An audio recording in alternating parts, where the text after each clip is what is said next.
سہاگ رات منانے سے پہلے 2 رات 9 نفل ضرور ادا کرے۔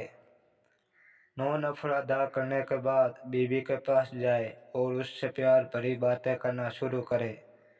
اس کے بعد اس کے کپڑے اپنے ہاتھوں سے اتارے اور اس پشتانوں کو چوسے۔ پشتانوں کو چوسنے کے بعد اس کی شرمگاہ میں اپنی ایک انگلی ڈالے۔ انگلی 5 منٹ تک اس کی شرمگاہ میں مارتے رہے۔ انگلی کو زیادہ شرمگاہ کے اندر نہیں کرنا، بس اوپر سے اندر ڈال لے۔ بعد میں اپنے نفس کو ایک ہی جھٹکے میں شرمگاہ کے اندر ڈال دے۔ یہ جھٹکا زیادہ زور سے نہیں مارنا۔ اس کے بعد آخری جھٹکا مارے اور عورت کے سارے 7 پردے پھٹ جائیں گے اور آپ عورت کے ساتھ سہاگ رات منانے میں کامیاب ہو گئے اور کے پردے بھی پھٹ گئے۔